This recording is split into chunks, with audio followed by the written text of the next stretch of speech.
Bismillahirrahmanirrahim. Assalamualaikum warahmatullahi wabarakatuh. Alhamdulillahirrabbilalamin. Atas izin Allah kita bertemu kembali dalam pelajaran kimia. Nah, anak-anakku semua, sebelum kita memulai pelajaran pada kali ini, marilah kita membaca basmalah lebih dulu dan berdoa. Bismillahirrahmanirrahim. Semoga diberi kemudahan di dalam mempelajari dan memahami materi yang akan kita pelajari. Untuk pelajaran kali ini, kita mempelajari tentang alkana, alkena, dan alkuna. Kemarin sudah saya beri contoh soal latihan. Nah, sekarang kita sedikit membahas dari contoh soal yang kemarin. Soal yang kemarin yang pertama yaitu CH3, CH2, CH2, CH3. Ini untuk yang A. Jumlah karbon yang membentuk rantai itu ada 4, dinamakan dengan rantai utama. Sedangkan penamaannya dinamakan dengan N-butana. Mengapa dinamakan dengan N-butana? Karena rantai alkana ini adalah rantai yang lurus, tidak bercabang. Sedangkan untuk rantai yang bercabang, contohnya pada bagian B, rantai utamanya atau rantai terpanjang itu ada 3, maka dinamakan dengan propa.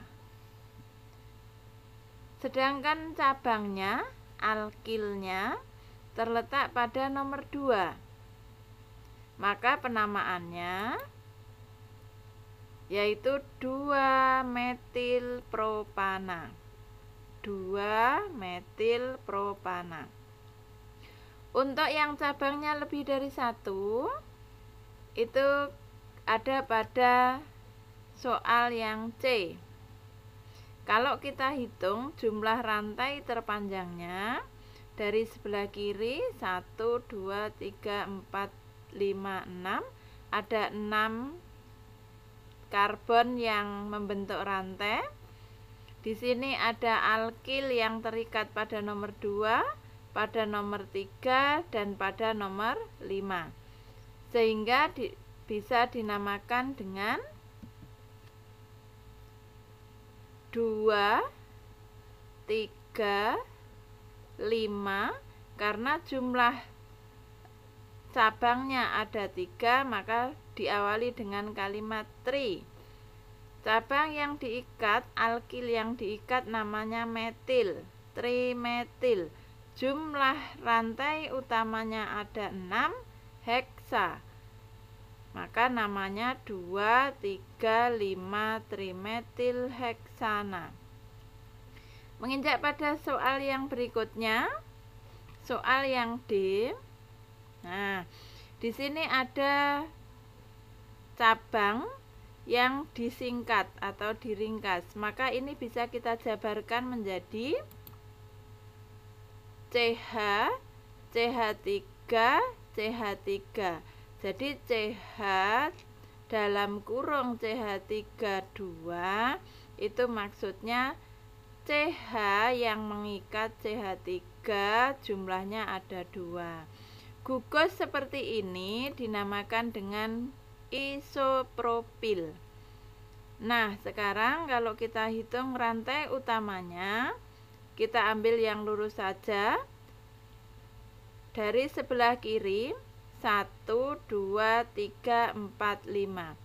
Karena rantai utamanya 5, kita ingat bahwa C yang berikatan 5 itu namanya penta.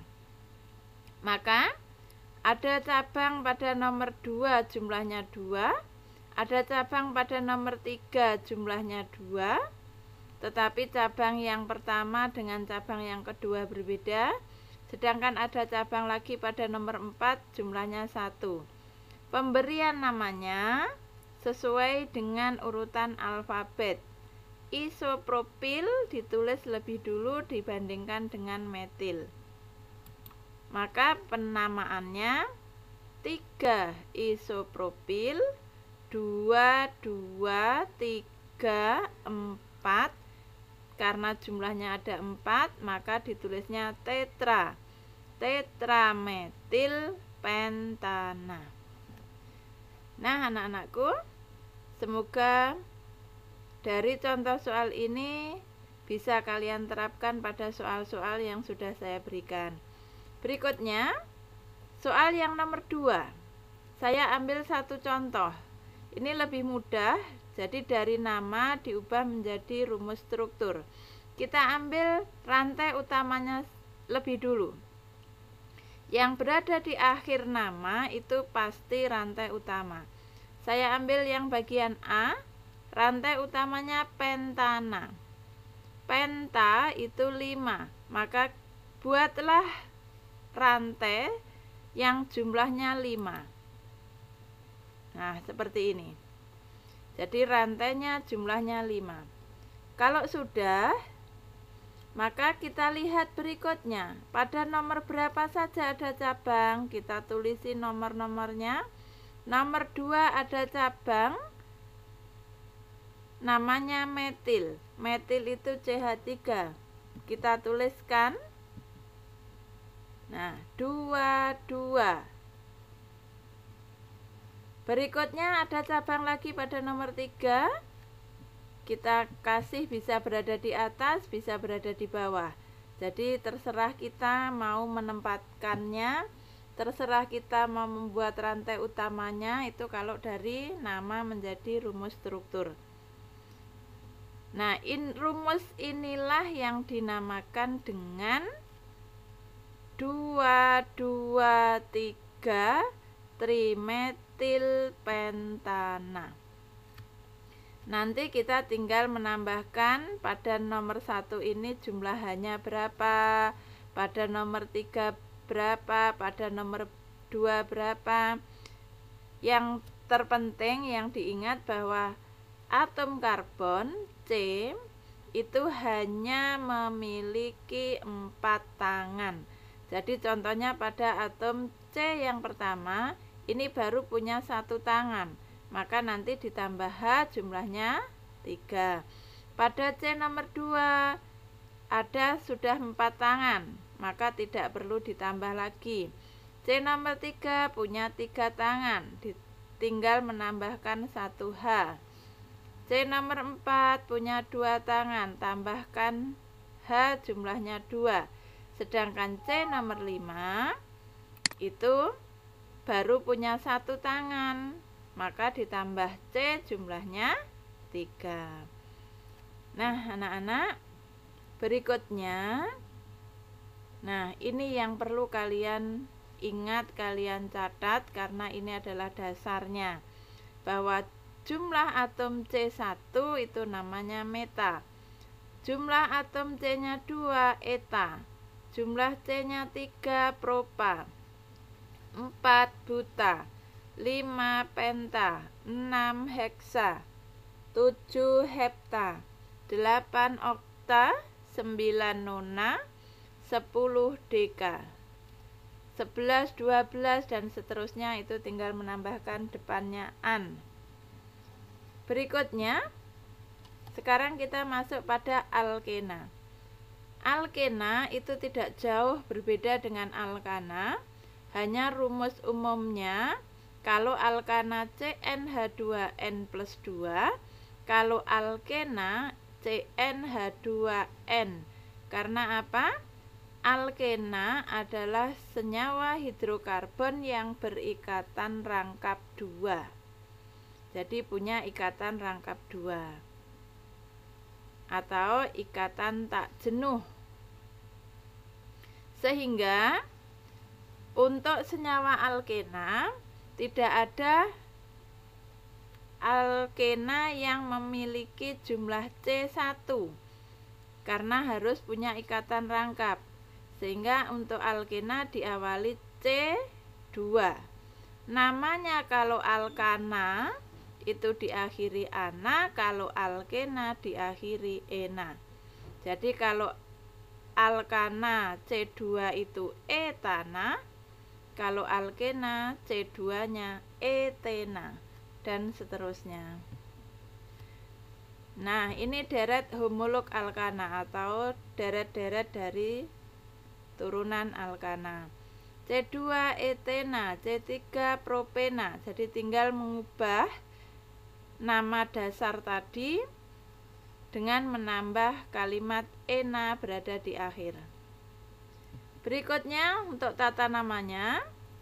Tata namanya akhiran ana diubah menjadi ena. Rantai utama masih sama dengan alkana, yaitu rantai terpanjang, tetapi harus melewati ikatan rangkapnya. Jadi tidak boleh lepas dari ikatan rangkap untuk alkena. Penomorannya dimulai dari ujung yang paling dekat dengan ikatan rangkap. Kalau ujungnya itu sama, dari kanan dari kiri ada 2 ikatan rangkap, maka dipilih dari ujung yang paling dekat dengan cabang terbanyak. Berikutnya, contohnya ini. Contoh yang pertama, di sini ada ikatan rangkap pada nomor 2.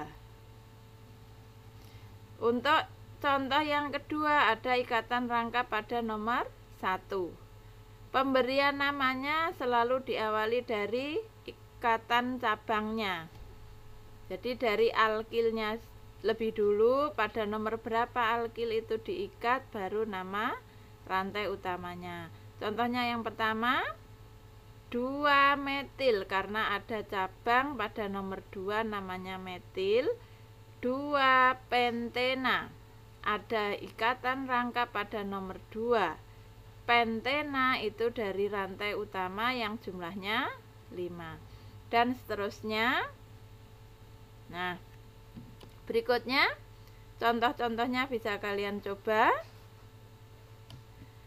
Yang berikutnya adalah alkuna. Alkana, alkena, alkuna.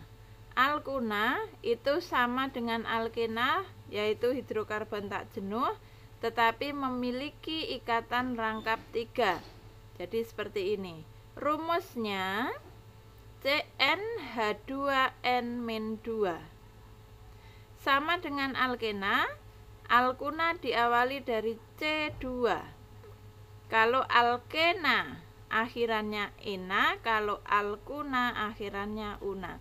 Jadi etena diganti menjadi etuna.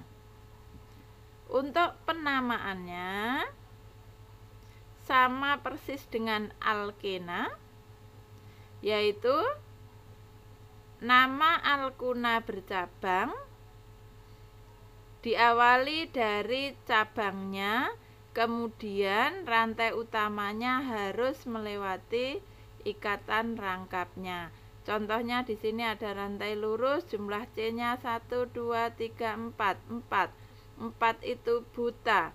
Karena ini alkuna, maka ditambah akhiran una, jadinya butuna. Contoh yang berikutnya ada cabang pada nomor 3. Penomorannya diawali dari ujung yang sebelah kiri. 1, 2, 3, 4. Karena yang paling dekat dengan rantai rangkapnya, ikatan rangkap ini dari sebelah kiri, bukan dari sebelah kanan. Maka penamaannya cabangnya pada nomor berapa? Nomor 3. 3. Cabangnya namanya apa? Metil. Cabang itu sama dengan alkil. Maka namanya 3 metil. Ikatan rangkapnya pada nomor 1. 1 butuna, dan seterusnya. Nah, untuk soal-soal latihannya bisa kalian coba sendiri. Berikutnya, kalau kalian tadi sudah memahami tentang alkena, alkuna, dan alkana, maka kita masuk pada keisomeran alkana, alkena, dan alkuna. Apa itu isomer? isomer adalah senyawa yang mempunyai rumus molekul sama tetapi mempunyai rumus struktur berbeda. Jadi istilahnya kita punya nama lengkap, punya nama panggilan. Nah, itu satu orang tetapi punya beberapa nama. Itu namanya isomer. Keisomeran dibedakan menjadi dua, yaitu keisomeran struktur dan keisomeran rangka. Isomer struktur dibedakan menjadi tiga, keisomeran kerangka, jadi bentuknya yang berubah, keisomeran posisi, dan keisomeran gugus fungsi. Contohnya untuk isomer kerangka lebih dulu.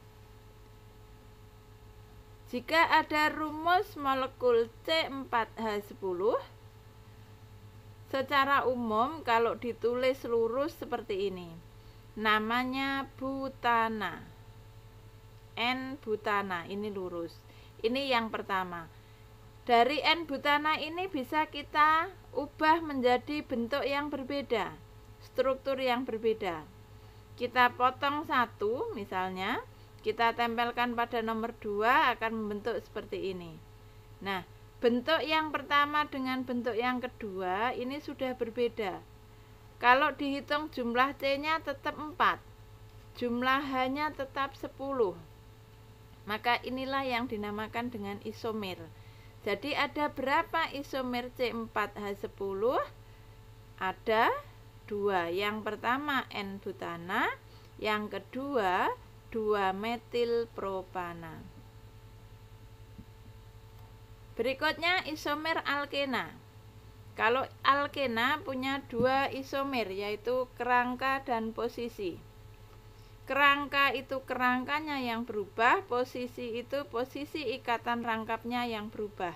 Contohnya pada contoh pertama dengan contoh yang kedua, ini namanya isomer posisi. Posisi ikatan rangkap yang pertama pada nomor 1, ikatan rangkap yang kedua pada nomor 2. Sedangkan yang pertama dengan yang nomor 3, contoh pertama dengan nomor 3, ini namanya isomer kerangka. Jadi posisi ikatan rangkapnya tetap pada nomor 1, tetapi kerangkanya berbeda. Berikutnya contoh isomer alkuna. Nah, kalau alkuna itu memiliki isomer posisi juga sama dengan alkena tadi. Nah, ini contoh isomer posisi. Posisi ikatan rangkapnya berbeda. Yang pertama namanya 1 butuna, yang kedua 2 butuna. Jadi berpindah tempat ikatan rangkapnya. Berikutnya reaksi senyawa hidrokarbon. Reaksi senyawa hidrokarbon ada beberapa. Yang pertama, reaksi pembakaran atau terkenal dengan reaksi oksidasi, atau bisa dikatakan juga reaksi penambahan oksigen. Yang kedua, reaksi substitusi atau reaksi penggantian salah satu unsur. Yang ketiga, reaksi perengkaan atau cracking, kalau ini memecah. Jadi misalnya rantainya awalnya 8, kita pecah menjadi 4, kita pecah menjadi 6, 2, dan lain sebagainya. Ini namanya perengkaan. Yang berikutnya reaksi adisi. Kalau reaksi adisi, yaitu reaksi rangkap menjadi tunggal. Jadi awalnya ikatannya rangkap, tak jenuh, kita ubah menjadi jenuh. Itu untuk reaksi adisi. Kebalikannya eliminasi. Kalau eliminasi itu awalnya jenuh, diubah menjadi tak jenuh. Jadi awalnya tunggal diubah menjadi rangkap. Itu reaksi eliminasi. Untuk reaksi polimerisasi ini terjadi pada senyawa-senyawa polimer. Nah, anak-anakku, sampai di sini dulu untuk materi alkana, alkena, alkuna, kita sampai pada reaksi alkana, alkena, alkuna. Berikutnya nanti kita akan mempelajari tentang subbab berikut, yaitu minyak bumi dan dampak pembakaran bahan bakar. Alhamdulillahirrabbilalamin. Semoga apa yang saya sampaikan bisa kalian pahami dan bermanfaat. Saya akhiri dulu. Wassalamualaikum warahmatullahi wabarakatuh.